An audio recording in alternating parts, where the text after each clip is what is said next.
Hello there.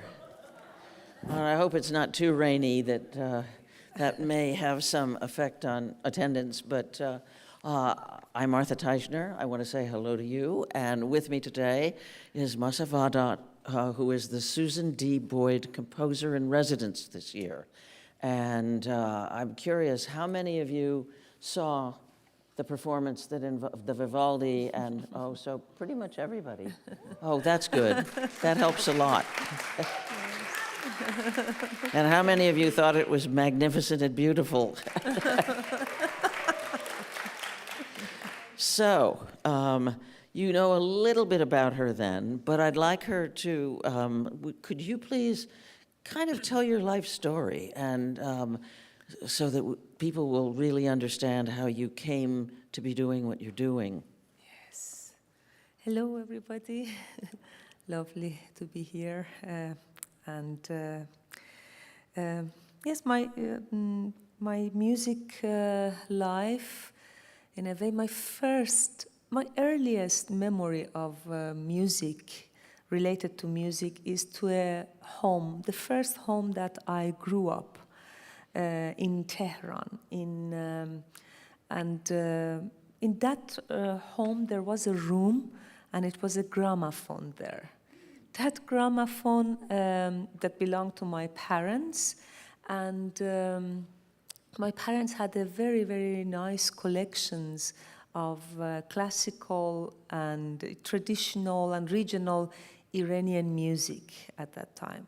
And so that room invited me very many times, and sometimes I really immersed there for many hours. I could not find how the time passes when I was in that room. And I think I checked every record, but I had my favorite. And so that was the first home. And when I was born, till at the age of 9, I was there. And revolution happened, Islamic revolution happened when I was around 5 or 6. You know, in Iran, we should talk about revolution. Everything is after revolution, before revolution. So, what do you remember of the time of the revolution? Yeah, it was really a dramatic change, and I remember even that, a 6-year-old, 5-year-old. Yeah, I could feel that the stress, the fear, especially in my family and relatives. So I remember, for example, people were shouting or chanting slogans in the streets, and you know, the first thing that revolution brought to me was separation, because many people in our family, they started to go to another country. Many came to America, and you know, that gramophone room was always filled with joy, laughter, parties, because it was guest room also. And you know, I mean party room, not guest. We say guest room, yeah, party room. And so, in a way, that room became a little empty, because 2 of my uncles, they, with their family, with their whole family, they started very soon that the revolution will really hurt them. And they started to immigrate. One went to America, one went to Australia. And the first time that I was encountered by separation was there. And I never met them again, because when I came to America, they passed away. And and this separation, in many families, I think maybe also you saw the movie Separation. It is all about this also. So now, you know, the wave of immigration happened from, you know, very early years, or even at the time of revolution, and then later, and still it's going on. So when I have concert, in different places in the world, I see in every places I see a friend or a relative. When you, when the revolution occurred, did music stop? Yes. Music had really difficult time. They banned music. Ayatollah Khomeini banned music, and all the music shops were closed. All the universities were closed. All the universities of music university and music colleges were closed for 10 years. For 10 years, they were closed, and then there were no concerts. So many musicians, they immigrated also. Some pop musicians, they immigrated to Los Angeles, and they had their own community there. And I remember they sent their new productions, people smuggled their productions, and still they are, of course, active, but now everybody can have access to their music, but at that time it was really something special. And then, there were nothing, you could not go to music institute, and the only music that was performed, or not performed, heard in the television or radio were music related to war, or music or religious music. What happened to the gramophone room? What happened to music in homes? Exactly. In a way, music got shelter in home. Very many musicians who didn't immigrate, and some of them, they were silent and they lost their motivation. But very many of them, they started to keep music in their home, in their family. And that was something very interesting. And even there were masters who started to teach music in a way in their home. Music went to the home, and is that how you got your music education? Exactly, me too. Yes, me and my sister, because my sister is also a singer. We sing together, and at that time when we wanted to, so gramophone room also has an interesting story, because gramophone room, we had to leave that home. The revolution happened, and my parents, they had some problem with the government, and they were afraid if the government will come and confiscate their home. So they sold the home, and I never forget that home. Never. Every day I think about that home, and I go to that home, to the gramophone room, and it is very much still resonating in my home, in my heart. And then the gramophone, we went to another home that were smaller, and we wanted to be there for some years and then go to another home. So my parents put some of the staff in my uncle's, in my mother's uncle home, and gramophone was one of these. So I really missed that gramophone, and at that time maybe I could not understand, but now when I think about that time, I feel how I missed that. But of course, in the new home, I found some cassettes, and I remember me and my sister listened to those cassettes, and they were broken. we listened many. Yeah, exactly. How did you and when did you decide to make music your career in a place where that was risky, especially for women? Exactly. When I in a way, singing for me started with my sister. She's younger sister. And of course, my grandmother and my father, they were all music lovers and poetry lovers.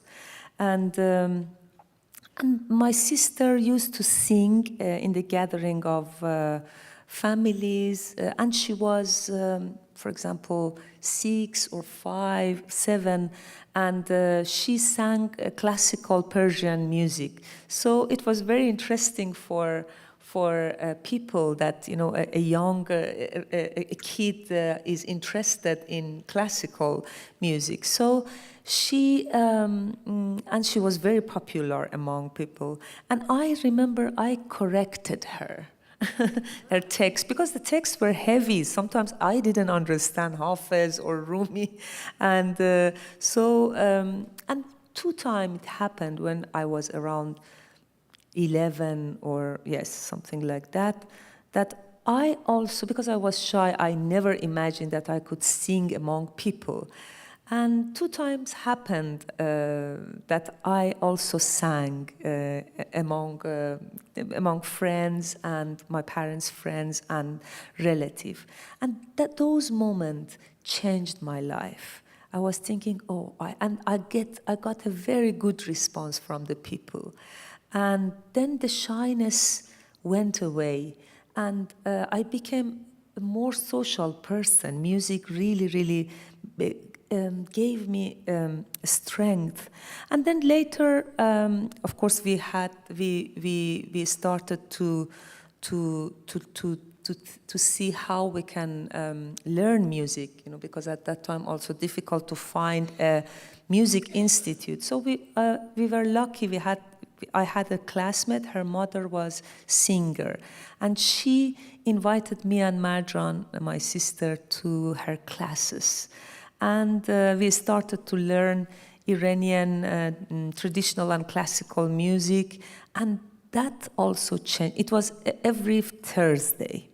And those classes really, really changed our lives.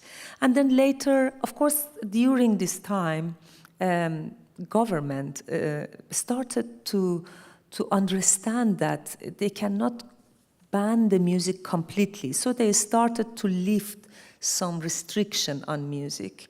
And first, you know, traditional music was, you know, they had the permission to be performed or to be produced, but of course under the surveillance and control of cultural ministry in Iran. That still they work, and and then the music. So we also met other masters in singing, and also I started to learn piano, and also other instruments, sitar, and then of course when I did all these classes, I didn't know that it will be my career. I never thought about that. But it was something very serious in me, very, very serious. I felt that music is very serious for, you know, in my life. And then and then later, sometimes later, the music universities also started to work. So after 5 years of when the music university was opened, I applied also to be a student in music university, and I was accepted. And then little by little, everything became more and more serious. And my teacher, the first singing teacher, invited me and Marjan for some private concerts, in a way underground concerts. And that was also very interesting for us. And then we searched. We really, you know, we felt that yes, music is very, very important in us. And even with a very uncertain future, we want to be, both me and my sister, we want to be a musician and singer, especially singer, because, you know, women can play in Iran, but they cannot sing. And but if you decided to become professionals as singers, you and your sister, that's a very political act. That is accepting significant risk to your own safety and future. Exactly. You know, at that time, I I was, again, younger, and of course I knew the risk and everything, but not that much serious. I didn't know how, of course because I chose music because I loved it, and of course it was, and the good thing that my father also encouraged us very much to continue, even it was also risky. But little by little I understood that, oh, what a risky path. And also I wanted to be myself. I didn't want to be, for example, cultural ministry musician, or I had my own rule from the beginning.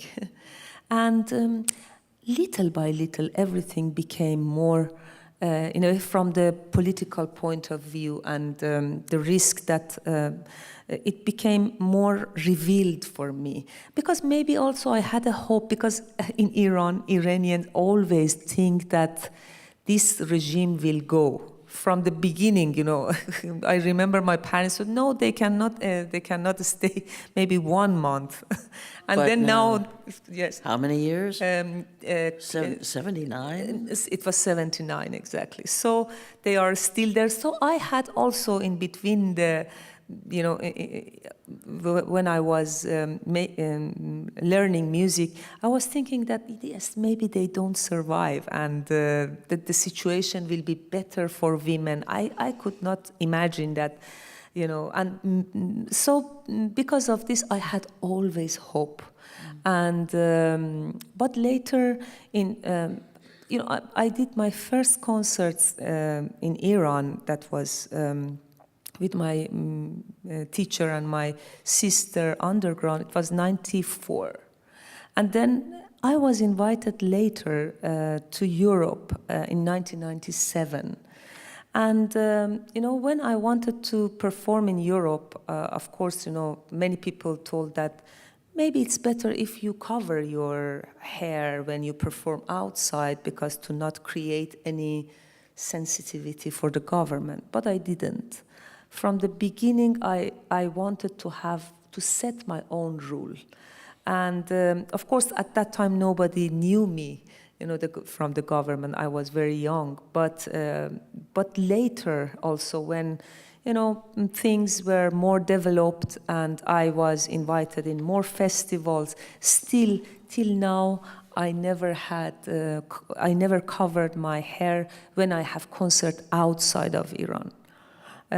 So this also, it was something that, I took the risk, not just because of music, also because of the veil, both me and my sister. And it was, your question, that is, I felt the risk, but the risk didn't prevent me. It made me even encouraged. How did you learn to navigate what was possible within Iran? I mean, you said you would perform outside Iran, Exactly.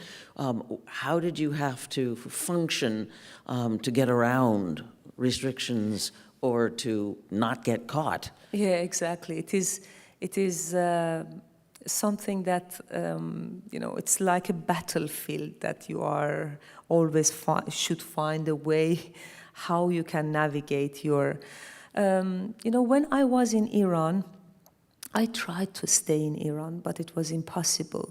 But for many, many years, I stayed in Iran, and I had, my performances were outside of Iran, and I had students inside Iran. And sometimes also I had some concerts in Italian embassy in Tehran.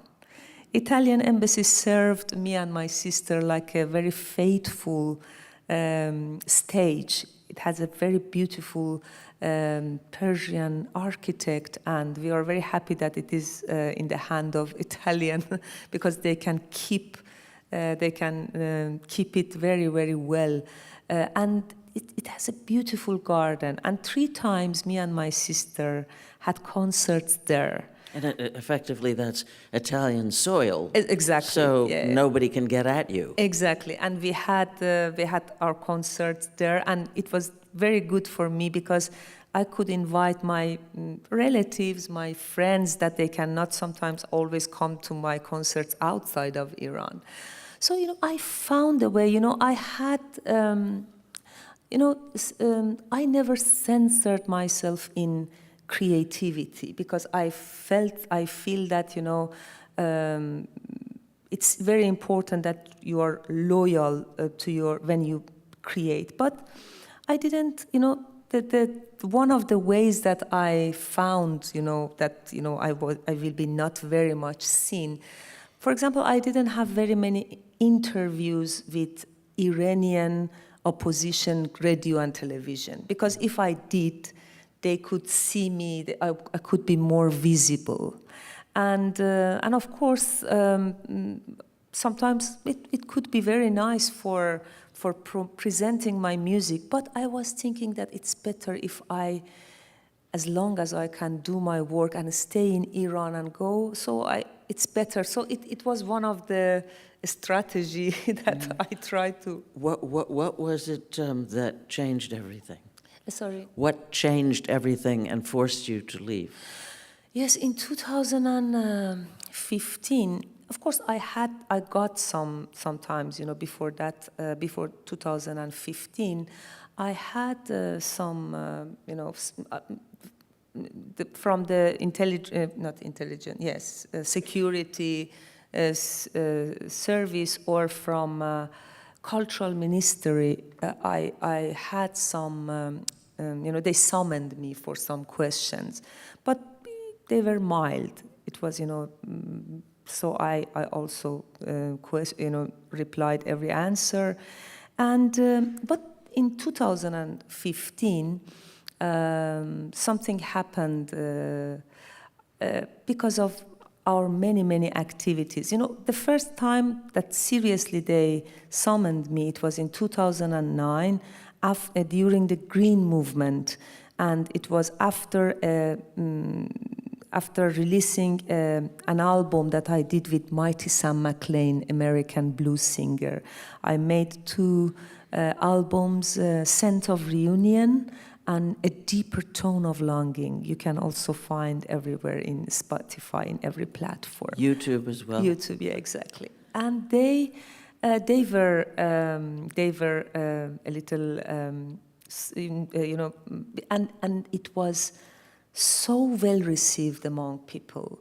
I remember many people played it, and also it was kind of, because America and Iran always regarded as enemy, and then it was a dialogue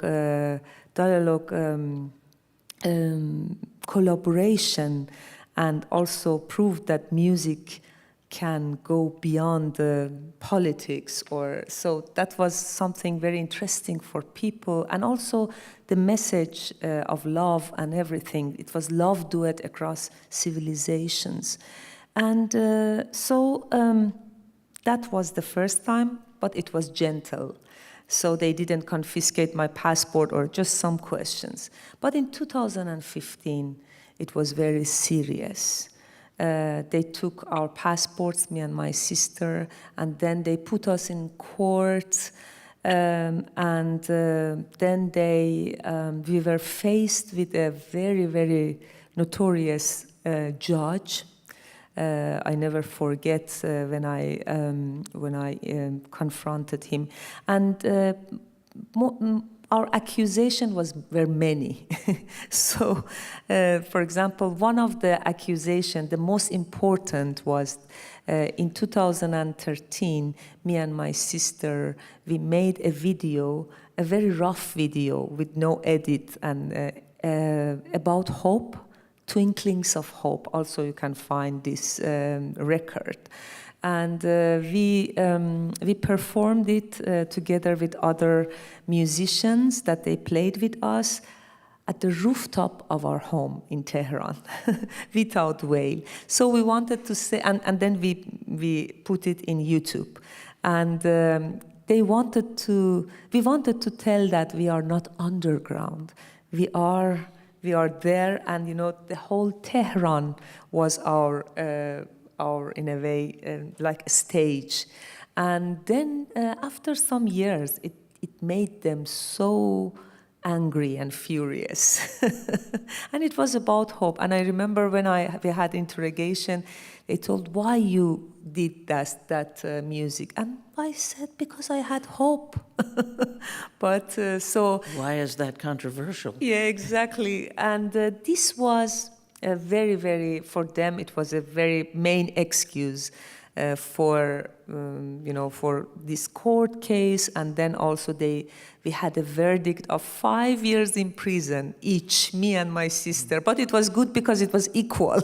If not, I could say to my sister, oh, why you had more than me? Maybe you are more important. So it's kidding. But at that time, it was, now I think I talk about it with humor, but it was very, very difficult. So we got this verdict, and then we appealed for a court. When we were free on bail, we could come and go to we had our concerts. And then we appealed, and it became 1 year. And after, this, and so sometimes even me and my sister, we were thinking that maybe we should go and pass this 1 year in prison so we can stay in Iran. But many people, they told, no, it's better you don't do it, because we were fighter, both me and my sister. We were, because of our disobedience, they liked if we were obedient, Even if we had concert outside of Iran, we observe all their rules and everything, but we didn't want to do that. We want to be ourselves. Of course, in Iran, we had to have veil when we were in street, but when there is no rule for that, and we are free, and we are not connected to cultural ministry, we are not employee of, so why we should do? But we knew that maybe they sometimes they will put a big pressure on us. So because of this, after the appeal court, I never came back to Iran, and also my sister. And I don't know what will happen. We understood that they didn't want to put us in jail because it could be a big matter for them. But they wanted us to leave the country. They didn't want if we will be a role model for new generation, because at the same time, I encouraged many women to sing, and I encouraged them to make their own songs, their own albums. So even in the security interrogation, they asked me that you should not teach also in Iran, in your home. And they asked me some questions of who is your students, who are your students, and I gave some fake names. I didn't want to put them, so it was all strategies that and of course, I kept teaching them online, and later also we went to Turkey to teach them. So I didn't stop to teach them at all, and so this was something that at that time I was thinking that maybe I should stay in Iran and keep silence, or I should leave. It was very difficult, of course, but it happened, and now I am here. And during all this court case, everything, I did my music, creativity, and music helped me. I taught to my students. I remember that the only time that I was completely broken, I could not do anything, I could not create, it was just 3 weeks after all this, especially when they came to my home to search, for example, my computers, it was like invasion. And but then again, I rose and I lifted and I forgot all these things. And now I am talking about these things. And sometimes also I feel strong because, this regime is afraid of me and my sister, So I feel that, okay. So, yeah. So when the poetry that you sing, that you've put to music, some of the poets are people like Hafez and Rumi and so on and so forth. On the one hand, I'd like you to talk about who they are and what they represent, but also it seems as if everything with Iran and many other countries that are similar, if you sing about one thing, you're really singing about another thing. That that you can get away with singing what seems to be a classic, but it's really an allegory for something else that speaks to the political situation. Exactly. So talk about all of that in connection with who you sing, why you sing those songs, and so on. Yes, the songs that I sing, the poetry that I choose, I'm very intentional also for choosing the poetry, because it should relate to some part of my life, spiritual, political, social, emotional. So, I grew up in a family that they were poetry lover. My father was a dramatic, reader of, sometimes, he was driving, we were going to north or somewhere for vacation. He recited Hafez poem and for us, and he was so passionate about poetry. And in Iran is like this very much. Many Iranians, they are so connected to the poets and poetry. Well, who were Hafez and Rumi? Exactly. Hafez is, and Rumi, maybe I can talk about Hafez first. Hafez was a poet from 700 years ago. He is he's a poet that people love him a lot. He's more than poet for us, a true companion, a person, a poet that people for centuries, they could really relate to him, and he's omnipresent in our lives. We open Hafez, for example, at the turn of year, when during the Persian New Year, or at winter solstice, we make a wish, and it can be about love, it can be about political. I remember my parents sometimes tell when this regime will be away, and then they open Hafez, or when, for example, everything. So it was. He is very omnipresent, and he was a poet, and also with a very masterful way of writing, beautiful, and also he was living in sometimes that a ruler ruled in some phases of his life, that he was very Puritan, the ruler. And he closed the door of tavern.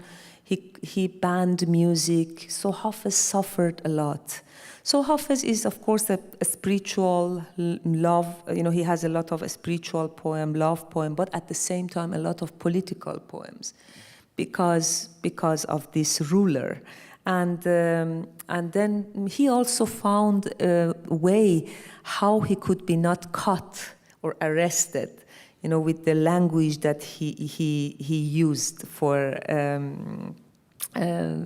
So Hafez is really something, someone fantastic for us. And he, for example, I can bring one of his poems that it has also sense of humor in it. I sang this song, and I think maybe it also made the authority furious. We don't obey priests of any sort. Give us wine and make their story short.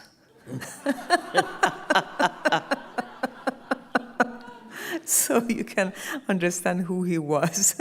And he celebrated wine in a time that, to go to tavern was like scandal. And he created a kind of beautiful language around the wine and tavern, not just drinkable, make it both in a way. You cannot understand if he talks about the wine that is drinkable or it's metaphor. So he is, and one of his, also another poem that I really like, another verse that it says that when the door of the tavern is closed, the door of hypocrisy and piety is open. So it is very understandable for us now as Iranian, especially after the Islamic Revolution in Iran, that they banned music, they closed the tavern, they told that you should, they really try to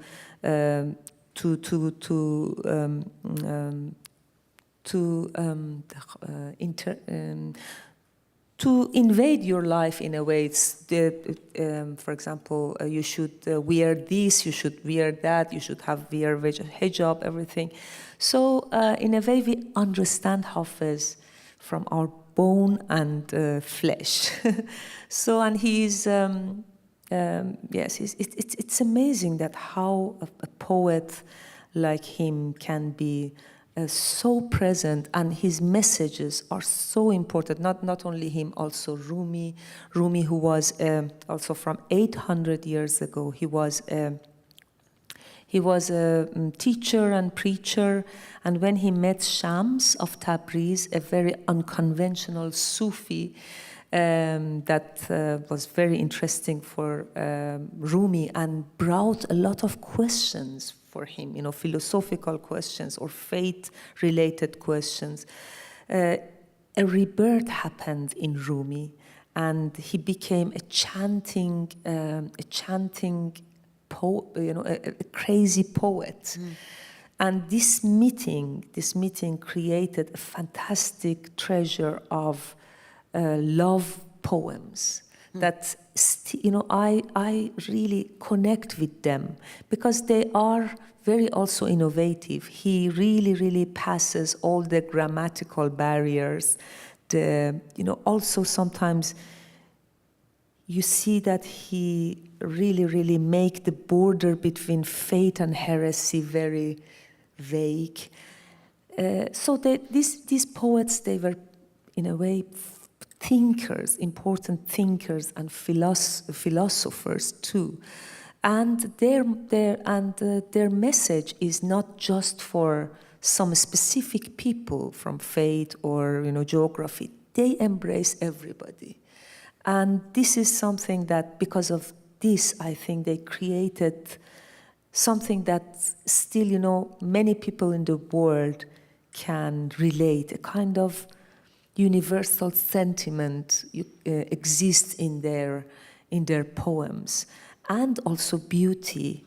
This is something that it's, for me, these poems, they are like endless oceans. I always can get something in them, and I think I can be. I always think that I am lucky because till the end of my work I can find new poems, and also when I grew I find new things, and in different phase of my time I relate to them in different way. When you sing, obviously, the type of music that you sing and the way you sing is very different from what we understand as sort of Western notation and harmonies and so on. Talk about how the structure of music and in Iranian history and how you. One of the things that I think everybody notices is how you don't just hold a note. There's a sort of a melisma, exactly. Or you bend notes and hold one note and it goes all over the place. And it's a little bit like gospel singing in this country. Talk about all of that and how the differences between Farsi, singing in Farsi and Iranian Persian history music and what we know. Yes, this music is based in modal. it's a modal music, this Iranian music. And it's a very old, we know, for example, from 1,400 years ago that there were, music was so, they appreciate me. At that time, Iranians were Zoroastrian, another religion. And then during the last Persian emperor in 1,400 years ago, music was so appreciated. So, and we have a lot of images and names, legendary names that is connected to that time. Of course, we don't know how was the music, but we know that music was important at that time. And when when Islam is coming to Iran, not because of Islam, because of the wrong interpretation of some rulers, they did in a way, they tried to censor music because they felt that music is a very, it's like a rival for them. Music has power. It can change people. So they started to, some of them, they started to ban it under the name of religion, but it was not because of religion, because so it was so from that time music also had a lot of challenge for surviving. It depended who ruled. And this music that is very old, it was handed down generation by generation and transmitted by heart. Music preservers had a very important role to keep this music alive. And music preservers were different people. It could be a mother that can sing lullaby, it's a music preserver. It can be a professional singer or a musician, a troubadour, or a lot of music also has been sheltered in monasteries, in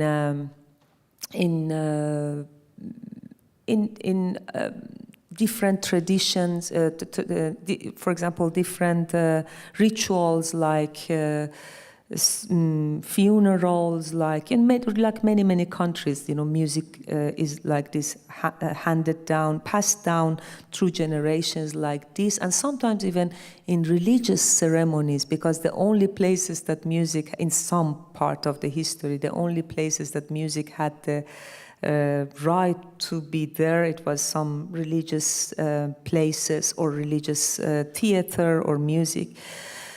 So in a way, music survived, and then it found its own way. It's, of course, very complex history, but I'm telling very general. But in 19th century, in the Qajar dynasty, all this music were organized in a system that we call it radif. Radif is a collection of music that has been handed down through histories, and at that time, a very important family of musicians, they had a big role to systematize this music and put it in a repertoire, and also made them modal, in a very modal system. When you say modal, explain modal versus the way, say, the notations that the chamber players use. What's the difference? The modal.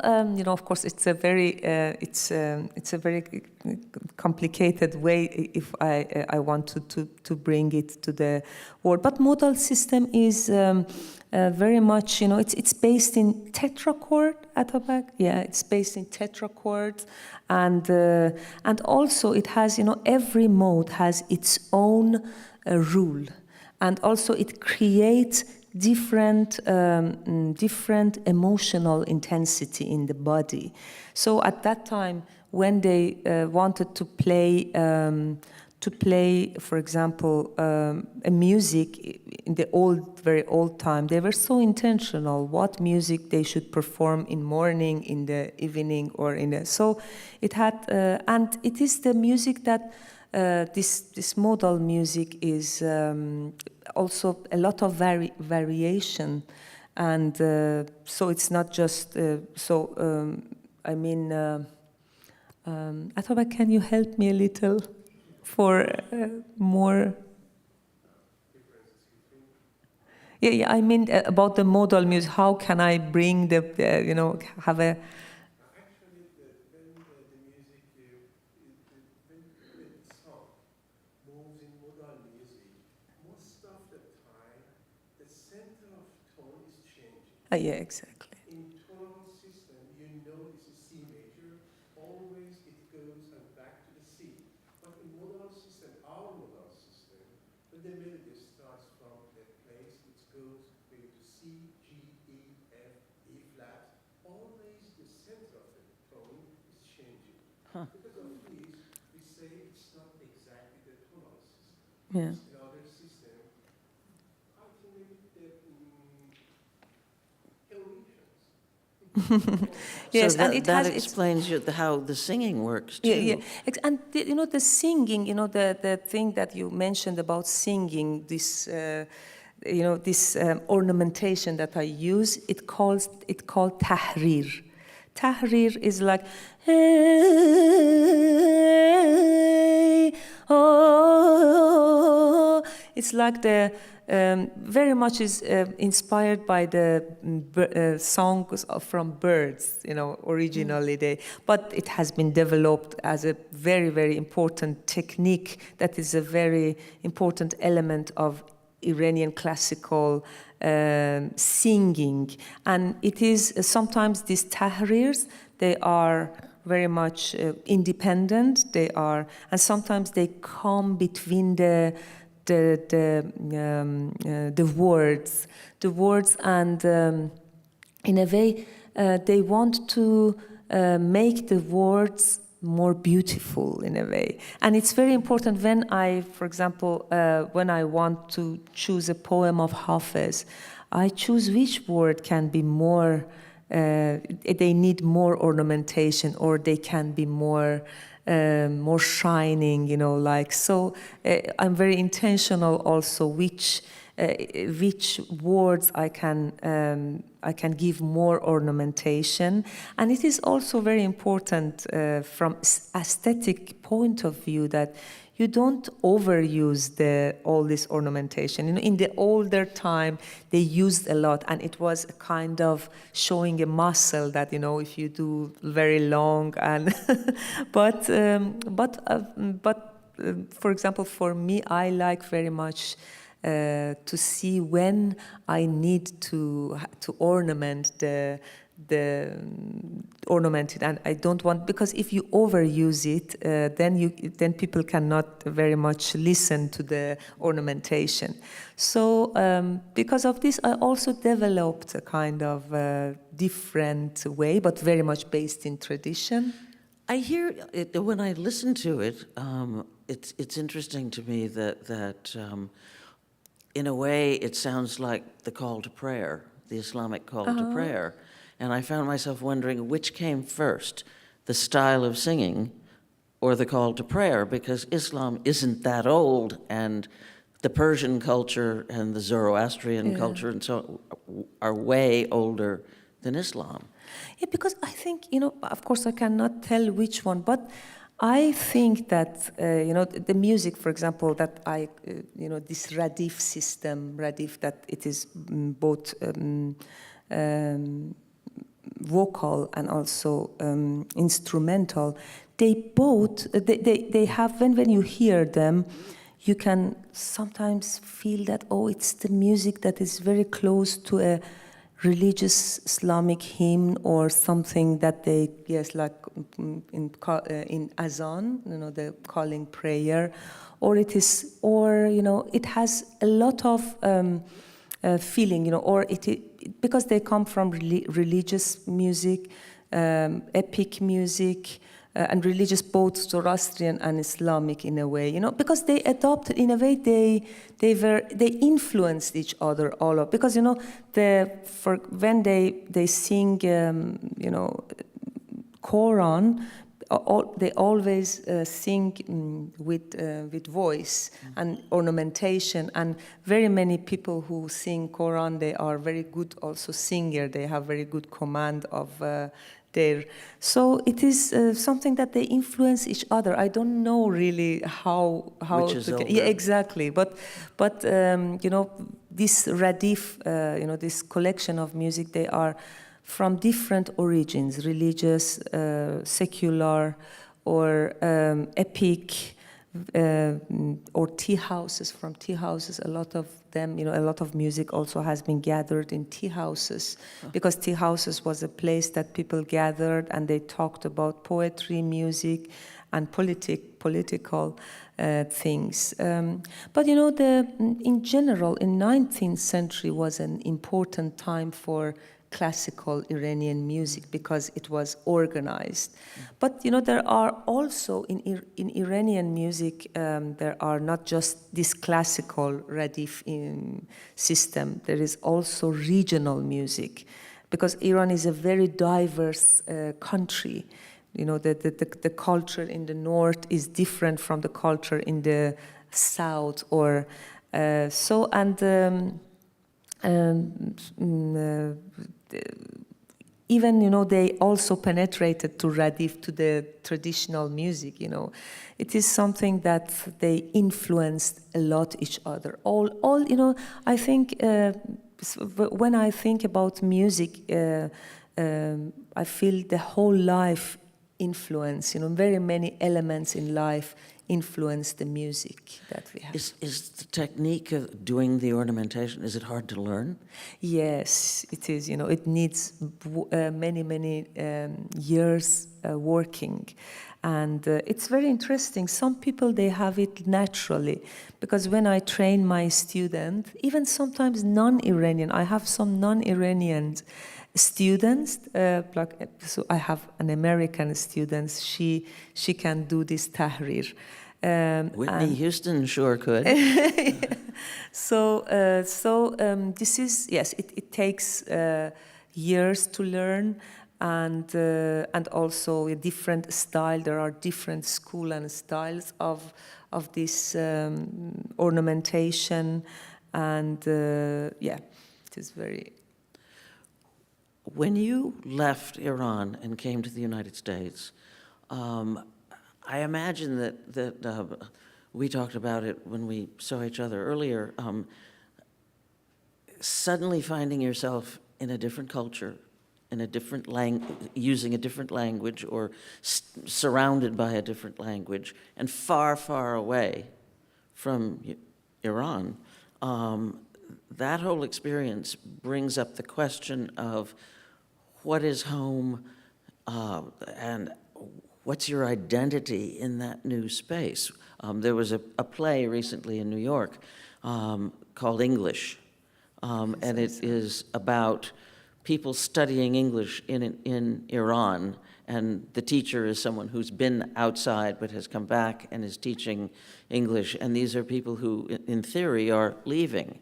And one by one, they all have to confront who they are outside the country, and whether they want to be that person, and whether their identity is somehow lost or fractured, or whether they become someone else. And so all of that, I wonder if you could talk about all of that. Yes, it's a very, very interesting, always question for me about the concept of home. Because, you know, when I was in Iran also, I felt like I am in exile, because I could not sing in my own country. The music that I sing is very much originated from there, and poetry, everything, you know, is very much connected to the place I live. And I always, but I wanted to stay in Iran, and I always thought that I cannot imagine myself living in another country. Maybe I will lose my inspiration. I don't know. Of course, you know, since 1997, you know, especially since 2003, we had a long collaboration, and I had with a Norwegian record company, and I had a lot of cross-cultural collaborations, and that was something very important in my life.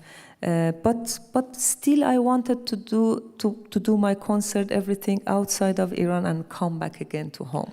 So just to get it straight, you would record and perform outside Iran. Exactly. Because you couldn't Yes, inside Iran. Exactly. I maybe created in Iran, but I mostly, you know, all of my albums, me and my sister, they were released in Europe or America, because it was.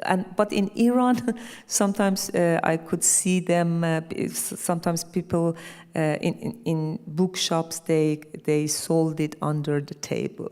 The So copy they found version. their way back. Exactly. Smuggled Exactly. back. Exactly. So you had an influence. Yeah, yes. They, you know, they were, you know, I remember very well, sometimes Atabak, who is arranger of all the many songs that we created together, and he went to a shop and wanted something, I think, and then, you know, they mentioned that we have these 2 CDs from me, you know, Scent of Reunion and another one, Songs from a Persian Garden. So I knew that it was, yes, something like this is happening in Iran. And of course, I didn't have any control also. At the same time, I was thinking, yes, it should be, you know, people should listen to that. And I didn't want to control, oh, no, they should buy the original versions. Because, you know, it was at that time, it was the only way. Because still, you know, the platforms, the digital platforms were not that much strong like now.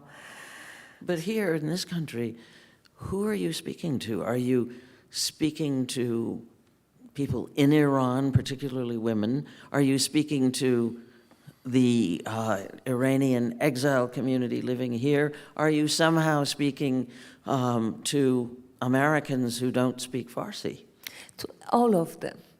I think, you know, you mean my music? Yeah, yeah. Yes, I really, you know, I like, you know, during these years that I performed outside of Iran, you know, after, you know, especially these 2 decades, I had many non-Iranian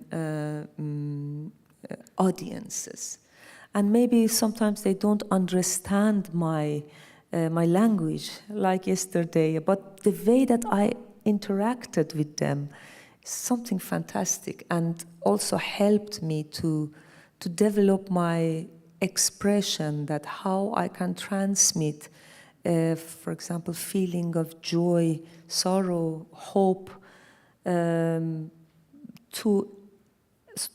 audience that they don't understand my language.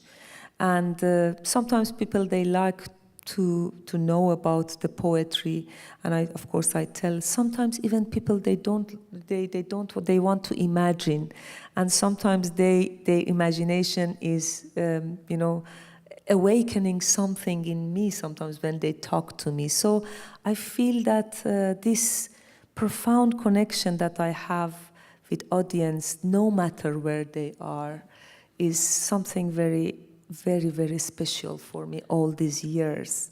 And but, you know, sometimes the audience are mixed, you know, Iranians and non-Iranians, sometimes mostly Iranians, but mostly it's mixed, or even sometimes even more non-Iranians, because I play in some festivals that there are some people who are you know, they are loyal fan and supporters, and they come and they listen. So it is a fantastic, for me, to meet audience is important and interesting part of my musical journey. It changes me also. And also music for me, music brought me to many friends. Music, when I sing, then I feel that, I can touch some heart. That is important for me, if a heart is touched, or I can penetrate to the heart. This is very, very something interesting for me all these years. And even now, when I came to United States, I also live in a place that, I have many American friends, and I interact music with them. I teach even Iranian, Persian style, to them. I have some students that they are so dedicated. For years they are coming and they are learning this vocal radif. For me, it's so interesting. And even, when your question about home, I feel that wherever I can sing and I can expose my voice and my secrets, my emotional intensity, I feel that it is my home. So you don't feel like you have had any kind of loss of identity by being in a country that doesn't speak Farsi, that doesn't know the complexities of your history? Sometimes it can be difficult, because when I tell that I'm from Iran, I should talk a lot about Iran. Of course, I like also. So because, the way that media shows Iran is very different.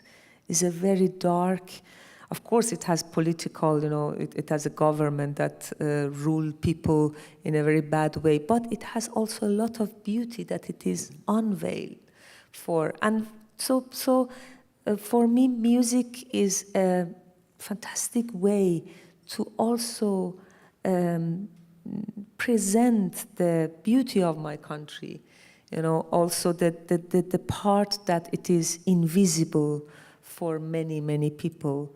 And so no, of course I miss a lot Iran. It is something that I cannot ignore it. I really miss, it's something that very human. Everybody loves the place that they grew up. What do you miss most?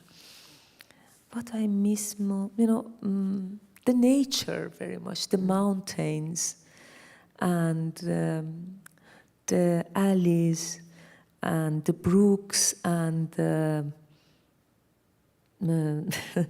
very many things. Of course, the people and the joy, their hope, especially now when there is a big change in Iran after women life freedom, and because women are important hope for the social change in Iran, for the future of Iran. Their resistance is so strong. So I miss to see them. I miss to see that how this renaissance is happening in my country. In a way, me and my sister also were part of this. Well, you're still singing to Exactly. them because they hear it. Exactly, and they I have also students that they live in Iran. Through online, I teach them. These are the things that I miss, and it was a very difficult detachment, especially when this detachment happened. That my Atabak, who taught in the university of he was in the department of composition in University of Music faculty in Iran, and had to leave because of me. And in a way, also the people in the university had problem with him because of me, because I was disobedient singer. So this was so detached, very difficult detachment. And also, sometimes also my parents, they passed away. And I also miss to see their graves. I was always thinking that maybe if my parents when they pass away, maybe there is no motivation for me to come back to Iran. Of course, I don't risk now. When they were alive, I risked because I didn't want to leave them alone. I wanted to be with them, even if I go to prison. So me and my sister kept going to Iran because we were free on bail. Imagine that, free on bail because of your music, you know. I cannot imagine even now. But we kept going. So, and now when they are dead, I really, really miss to go to their grave and yeah, very many things, you know, to see the homes, the buildings, the beautiful, especially the tomb of Hafiz. This is something that in Shiraz that I love to go and see it because it is incredible place for me, very special zone for me in the world. You know, it's incredible for me to imagine that still after 700 years, people go like not obligatory, like a pilgrimage by heart.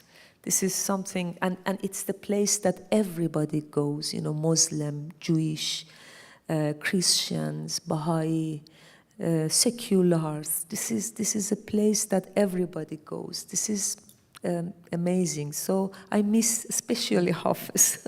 That reminds me of something you said, and I wrote it down. And of course, he was a poet. So poems are like mirrors, and I can find myself in them. And I think that, I mean, that speaks to yeah, very much. why people still go to Hafiz's grave. Exactly, because they find themselves, yes. And for me, music is like this. I find myself. I can a better understanding of who I am through my music. And music is a fantastic teacher for me.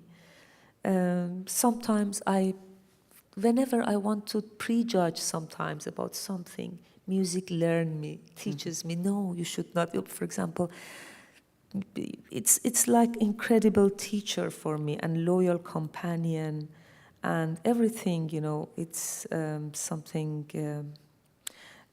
yes, exactly. It's like a mirror that I can find myself in it, and also poetry, yes. This is, you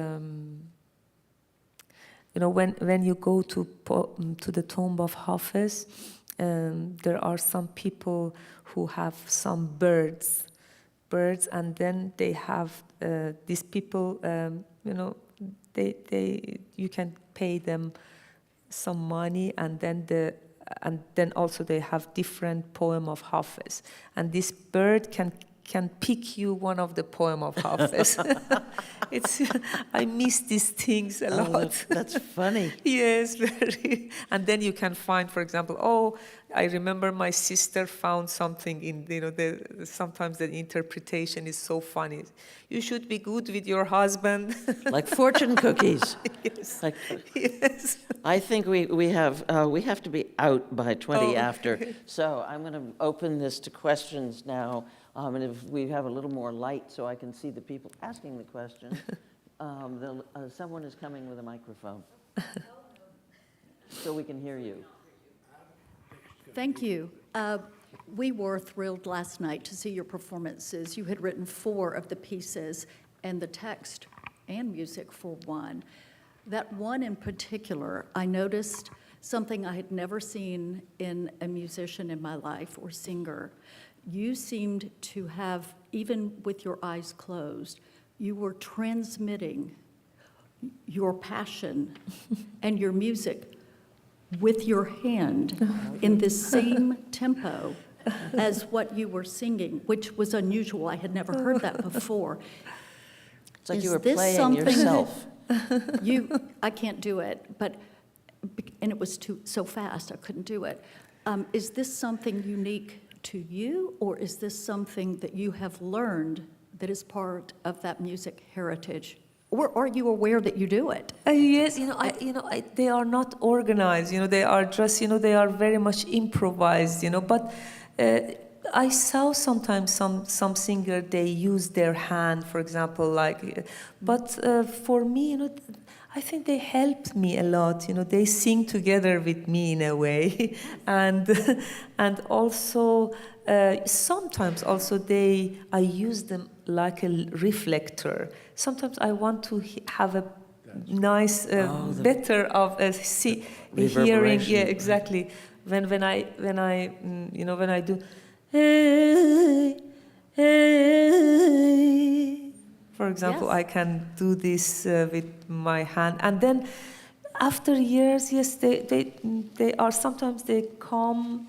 Whenever they want, they come. It's not very something that I plan it or they are very I feel also they give me some kind of they comfort me, they kind of relax me. It's as if you had another instrument, not just your voice. So for those who hear a recording and don't have the beautiful opportunity to see you sing, they're missing this, and you actually had the same articulation as your voice at times. I don't know how you did it. It was beautiful. Thank you. Thank you. It reminds me of someone playing a cello or some sort of string, a violin, to make the sound. It looks like that. Thank you. I'm just curious, do you still perform with your sister? Yes, a lot. We had our last performance in Smithsonian Museum in Washington, D.C. And I hope someday we can come together in this here in Charleston, because when I sing with her, because we were comrades, in a way. We were partner in crimes, and we were also, we started to sing together and go to class together, to perform together, and it's something very interesting for me when we sing. I can get extra power from her, from each other, and it is in another dimension for me. Sometimes, she does her own stuff. Sometimes I do, but when we are together, I feel extra power. And also, we were punished together. We have been punished together, so the same equal verdict and everything. So we know very much, and sometimes, and we lift each other. And she's very much she's both classical and regional, and I am more classical, and she gives me courage with her regional power. Hi, I just wanted to ask about your collaboration process with your, Vanya, the song you sang. When you collaborate with your arranger? Oh yeah, Yes, Atobak is yes, my. Are you in the same room together, or do you send him your poems and your lyrics, and then he puts the music to it? How does that work? Yeah, mostly I make the melody. And then I work with Atobak. Also, I work with other musicians, but very much with Atobak.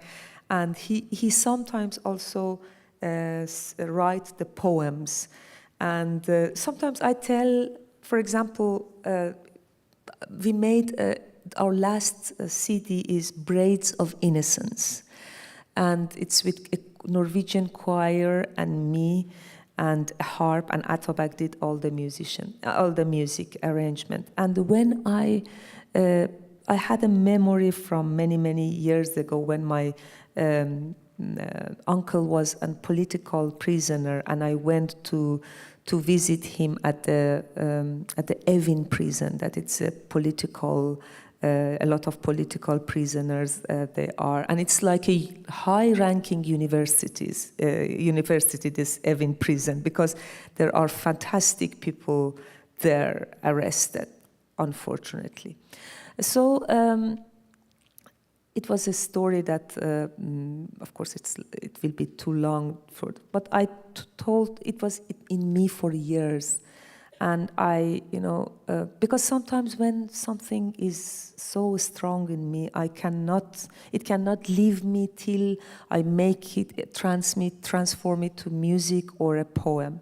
And I asked Atobak, can you make this story to a poem? And he did it so beautiful. It seems that sometimes he did from my heart, he became me in a way. And so I make the melody. Sometimes I make also the text, but very rarely. I always compare myself with Hafiz and Rumi, and I don't like it. So, and he arranges, Atobak arranges, and because it is also because we are partner in life and art, so it is also very nice. We know a lot of nuances of life in each other, and so he does his work himself, and then of course we sometimes interact, and then for example in this time it was fantastic opportunity, one of our fantastic opportunity, because we really could listen in a very nice way that how music is developed, and like other collaborations that we did. But this time was very special time also in our life. So yes, it is the way that we do. I make the melody, he does the arrangement. And sometimes also he make the melodies of interlude, a lot of interludes that he, so I just make the melody that it is related to text. The lady in the back.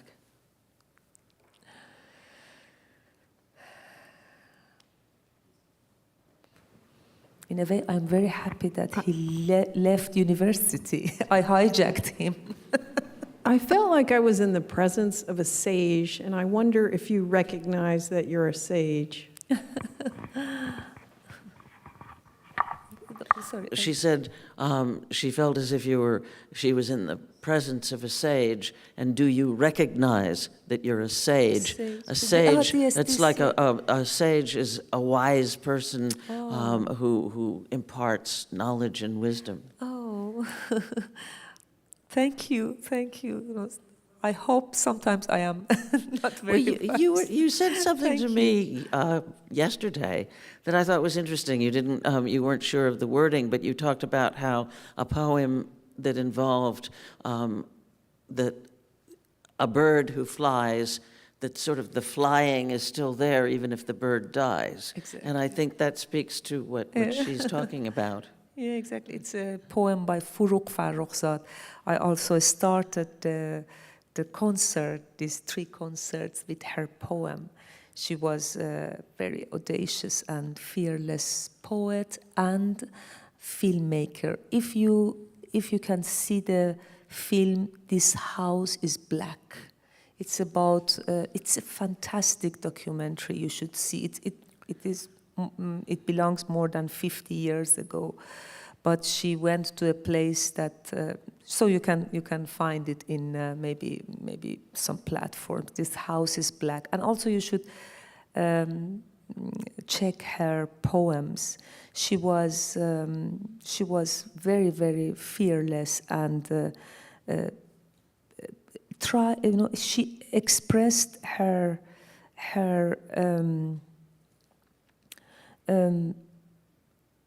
emotion very directly, very, very directly. Because of this, she received a lot of criticism in her life.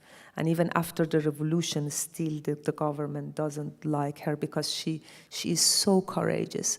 And how it is important that, some people, of course, they got a lot of criticism. Their life can go to a kind of miserable situation sometimes because of all these things. But what they create can still resonate. And like the way we talked that, for example, Hafez's poem, how it's important to create art, to create word, to create. It's so important. It can help generation and generations. And yes, this this quote from, or the words from Furuq is that, because when I think about my activity now, I feel that maybe I love to perform someday in my own country, in a free situation. But I don't know if it will happen or not, or if I will be alive or not. But I am sure that the next generation can do it. And sometimes what we do, it's for next generation. Of course, for us too, but also for the next generation. So always this poem of Furuq is like a very important word for me, that remember to keep flying. The bird is mortal.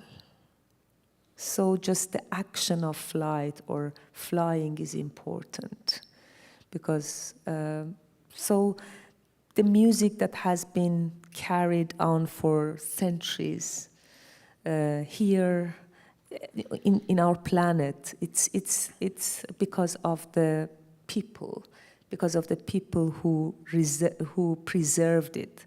And I felt that this chamber music series is also important preserver of music. So important. What you are doing is really, really amazing, and I hope it will continue. And yes, I think, as Furuq say, we should remember flight.